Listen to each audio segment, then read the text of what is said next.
मैं कंस को कर दे करके आता हूं, क्योंकि कंस जो था वो बड़ा राजा था और बाकी सब जो थे छोटे छोटे राजा थे। तो छोटे राजा बड़े राजा को वार्षिक कर देने के लिए जाते थे। नंद बाबा मथुरा आए, कंस को कर दिया, वसुदेव जी से भेंट हुई, आपस में चर्चा होने लगी। ऐसा कहते हैं कुछ दिनों के लिए देवकी वसुदेव जी को कंस ने कारागार से छोड़ दिया था। हालांकि वापस बंदी बना लिया था, पर अभी तो कुछ दिनों के लिए छोड़ रखा था।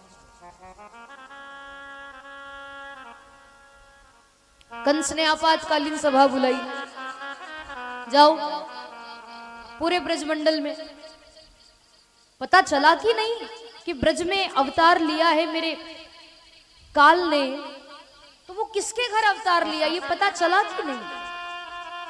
राक्षस बोले कि महाराज अब क्या बताएं, चारों तरफ जहां देखो वहां आनंद ही आनंद बरस रहा है ब्रज में। अब हम किसके घर जाएं, कैसे पता लगाएं कि किसके घर लाला हुआ है, क्योंकि ब्रज में तो सबके घर आनंद मन रहा था, सबके घर भगवान का जन्मोत्सव मनाया जा रहा था।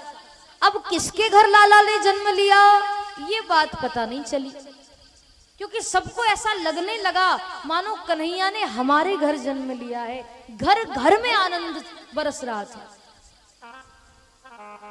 तो किसको जाकर के मारे, कैसे पता लगाएं, पता नहीं चल रहा है। और बड़े बड़े राक्षसों को बुलाया, जाओ ब्रजमंडल में। लेकिन उसी समय पूतना आ गई। पूतना बोली कोई नहीं जाएगा, मैं जाऊंगी तुम्हारे काल को मारने के लिए। कंस बोला कि तुम कैसे जा सकती हो, तुम्हारा तो रूप स्वरूप ही इतना विकराल है, लोग तुमको देख करके समझ जाएंगे कि कंस की राक्षसी है। कंस ने भेजा है, तुम कैसे जा सकती हो। पूतना बोली चिंता मत करो, मैं वेश बदल करके जाऊंगी, किसी को पता नहीं चलेगा कि मैं कौन हूं, कहां से आई हूं, क्या हूं। कंस ने कहा कि ठीक है। अब पूतना ने विचार किया, छोटा सा तो होगा वो कन्हैया, वो लाला, जन्म अभी अभी लिया है तो बालक ही होगा, तो भगवान को कैसे मारा जाए, कन्हैया की मृत्यु कैसे की जाए। तो उसने सोचा कि काम करती हूँ, कन्हैया को दूध पिलाऊंगी, अपना दूध पिलाऊंगी। तो अपने स्तनों पर जहर लगा करके गई भगवान को मारने के लिए। स्तनों पर जहर लगाकर आई थी कि कन्हैया को दूध पिलाऊंगी, एक घूंट दूध वो पिएगा, दूध के साथ साथ वो जहर भी उसके मुख में चला जाएगा, वो मर जाएगा। और बस जहां मरा कि मैं तुरंत उसको पालने में डालकर वहां से भाग जाऊंगी। ऐसा विचार करके वो आई ब्रजमंडल में, गोकुल में आई, वेश बदल करके पूतना आई थी। एक गोपी का वेश धारण किया, इतना इतना घूंघट करके आई। जहां सब गोपियां नृत्य कर रही थी, नाच रही थी, बधाइयां गा रही थी, वहीं पर वो पूतना आई। ब्रजवासियों ने देखा कि लंबी चौड़ी गोपी कौन है, पहली बार देखा इसको। तो हमारे यहाँ की जो गोपियां हैं हम तो सबको जानते हैं, ये गोपी कौन है। तो किसी ने कहा कि भैया होगी यशोदा जी की सहेली, हमें उससे क्या लेना देना, कौन है, कहां से आई है, क्या नाम है, जाने दो इसको। सबने रास्ता दे दिया। आई वो पूतना भगवान के पास, जहां कन्हैया का पालना लगा हुआ था। यशोदा मैया पास में ही थी, पालना झुला रही थी, सब गोपियां सब नाचने गाने में मगन। उसी समय पूतना आई। पूतना आई तो यशोदा मैया ने पूछा कि आप कौन है, क्या नाम है आपका। पूतना बोली कि अब मैं कौन हूं, क्या नाम है, वो सब तो मैं बाद में बताऊंगी, पर मैं इतना बता सकती हूँ कि मैं एक ब्राह्मणी हूं और मैंने सुना कि आपके यहाँ लाला हुआ है। तो मन में विचार किया कि क्यों ना उसको आशीर्वाद दे करके आऊं। तो आपके लाला को आशीर्वाद देने के लिए आई हूं। यशोदा मैया बोली कि आपकी बड़ी कृपा कि आप मेरे बालक को आशीर्वाद देने आई है। अब जब आप पधार ही चुकी हैं तो आप मेरे लाला को आशीर्वाद दो और मैं थोड़ा मेरे घर में चली जाऊं। मेरे महल में बहुत सारे अतिथि आए हैं, मेहमान आए हैं और नंद बाबा मथुरा गए हैं कंस को कर देने के लिए, अभी तक लौटे नहीं है। मेहमान मेरे बैठे हैं, अब अतिथि सत्कार करना भी हमारा कर्तव्य है, अतिथि देवो भव। तो आप मेरे लाला का ध्यान रखो, आप इसको आशीर्वाद दो, आप इसके पास रहिए, तब तक मैं अतिथियों का सत्कार करके आ जाती हूँ। पूतना ने मन में सोचा कि ये तो और अच्छी बात हो गई, मैं तो चाह ही रही थी कि यहाँ से चली जाए, क्योंकि ये यहाँ रहेगी तो मैं कैसे इस कन्हैया को दूध पिलाऊंगी। तो यशोदा मैया चली गई अपने घर में, और पूतना ने इतना इतना घूंघट करके आई थी, घूंघट में से देखा कि कोई मुझे देख तो नहीं रहा। सब नाचने गाने में मगन थे, सारी गोपियां नाच रही थी, सारे ब्रजवासी नाचने गाने में मगन, किसी का ध्यान पालने की तरफ नहीं था। बस बैठ गई वो पालने के पास, आलती पालती मार करके बैठ गई, और कन्हैया को पालने में से उठाया, अपनी गोद में लेटा लिया, और जैसे ही घूंघट उठाया और भगवान कृष्ण ने, छोटे से बाल कृष्ण ने पूतना को देखा, तो भगवान ने पूतना को देखकर अपनी आंखें बंद कर ली, तुरंत आंख बंद कर ली।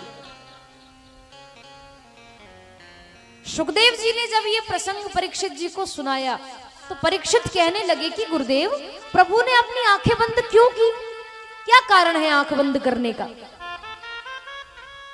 तो सभी संत महात्मा अपना अपना भाव बताते हैं, पर सुखदेव जी ने जो परीक्षित जी को बात बताई वो मैं आपको बताऊं। मुख्य भाव, मुख्य कारण यह है आंख बंद करने का कि भगवान के कुल 24 अवतार हुए, आपको मैंने बताया भी था, नाम भी बताए थे 24।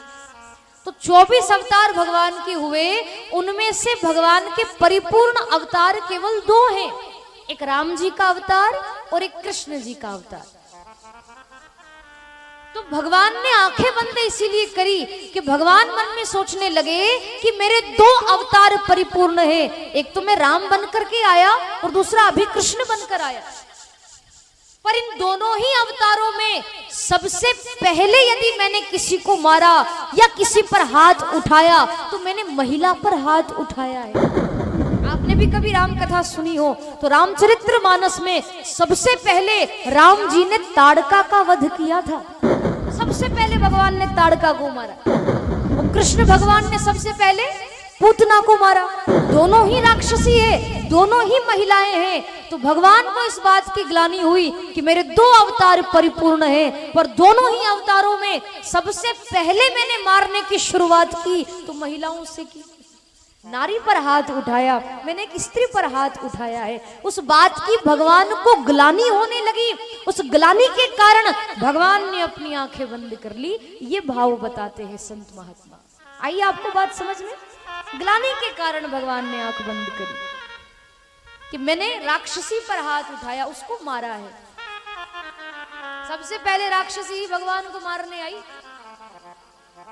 भगवान को भी फिर उसको मारना पड़ा।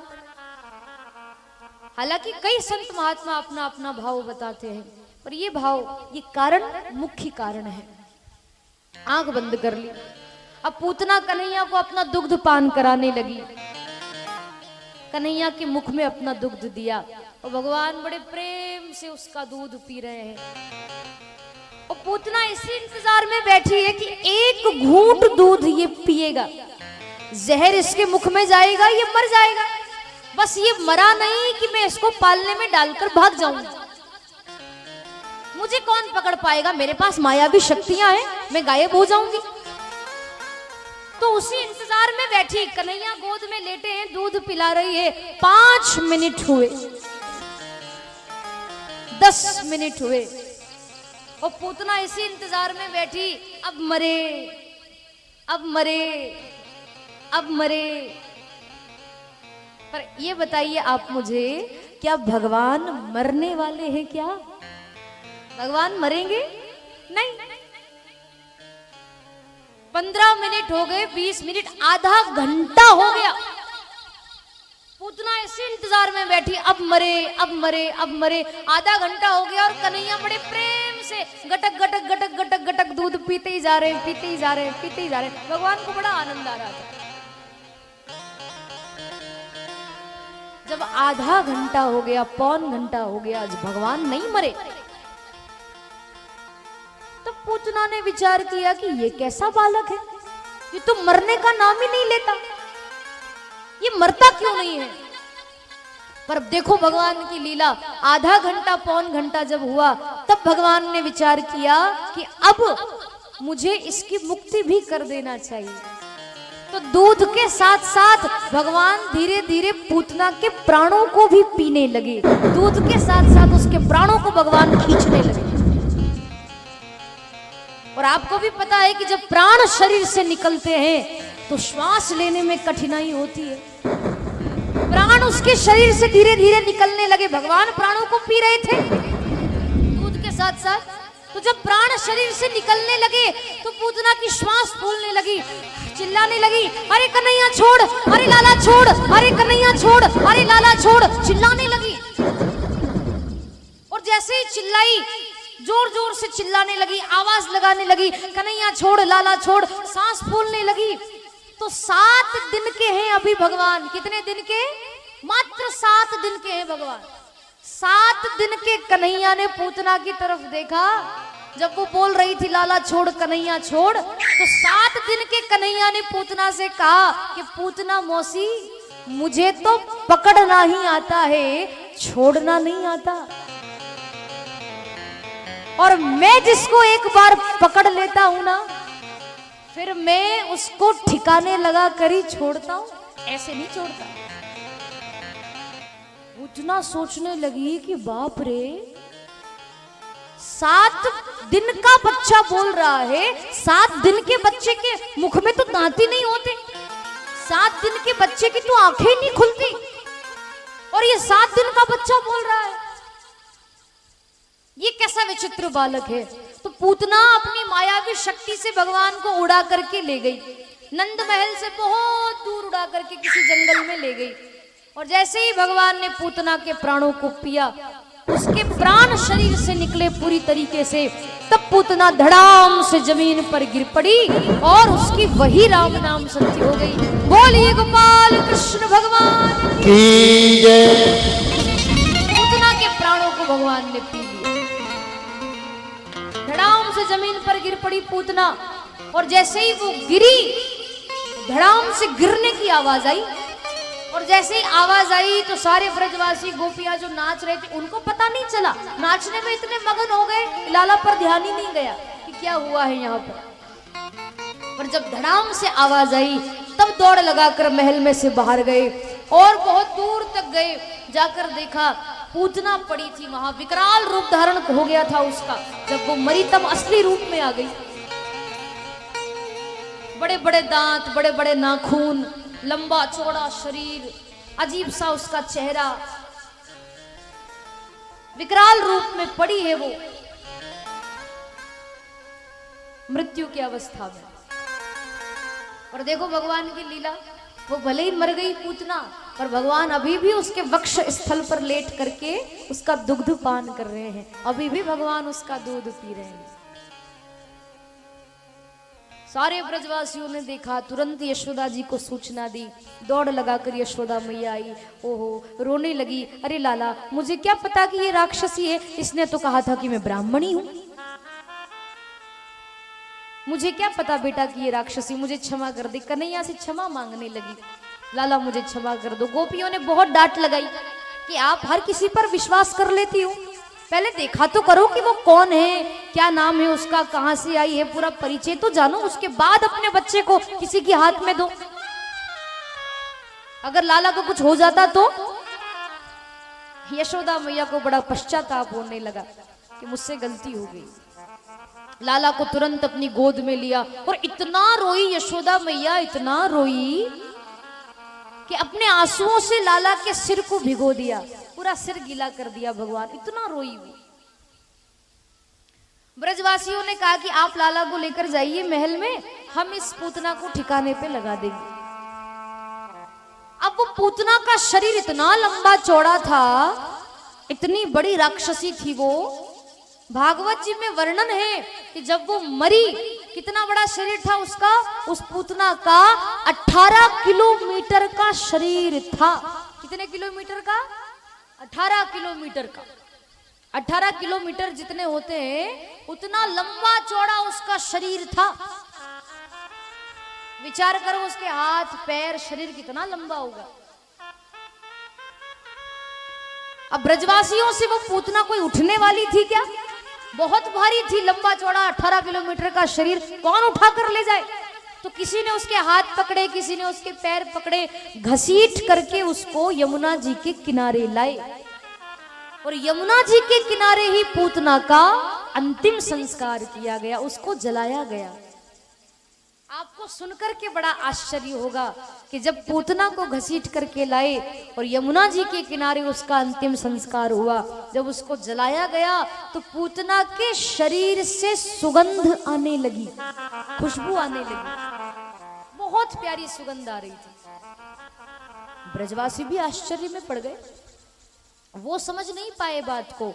पर सुखदेव जी ने कहा, परीक्षित जी ने पूछा कि गुरुदेव ये बात समझ में नहीं आई, अरे जिस राक्षसी का नाम अच्छा नहीं, जिसका काम अच्छा नहीं, जिसका चाल चलन अच्छा नहीं, जिसका भोजन अच्छा नहीं, वो जब मरी, जो राक्षसी है, पर जब वो मरी तब उसके शरीर से सुगंध आ रही है, ऐसा क्यों हुआ? उसके शरीर से तो दुर्गंध आना चाहिए, सुगंध क्यों आई? तब सुखदेव जी ने बताया कि राजन, वो भले ही राक्षसी थी तो क्या हुआ, वो आपकी हमारी नजर में राक्षसी होगी, पर भगवान की नजर में वो राक्षसी नहीं थी। क्योंकि राक्षसी वो थी, लेकिन काम तो उसने वही किया ना जो एक माँ करती है। माँ भी तो अपने बालक को दूध पिलाती है, तो उसने भी तो भगवान को दूध पिलाया, दूध पिलाने का कार्य किया है। भगवान इतने दयालु हैं कि जो राक्षसी भगवान को मारने आई थी उसका भी भगवान उद्धार करते हैं। और सुगंध उसके शरीर से इसीलिए आई क्योंकि उसने भगवान का स्पर्श किया था।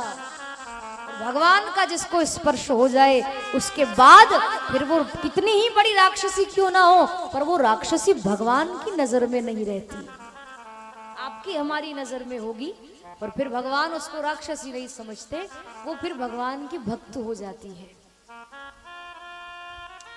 और जो गति, जो माता की गति कई वर्षों बाद माता यशोदा को मिलने वाली है, वो गति पहले ही भगवान ने पूतना को दे दी, माता की गति प्रदान की। कंगा दयालु शरणम ब्रजेम, इतने दयालु भगवान के सिवा और कौन हो सकता है?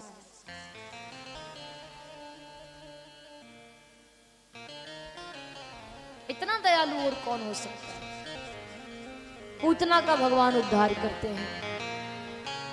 अब इधर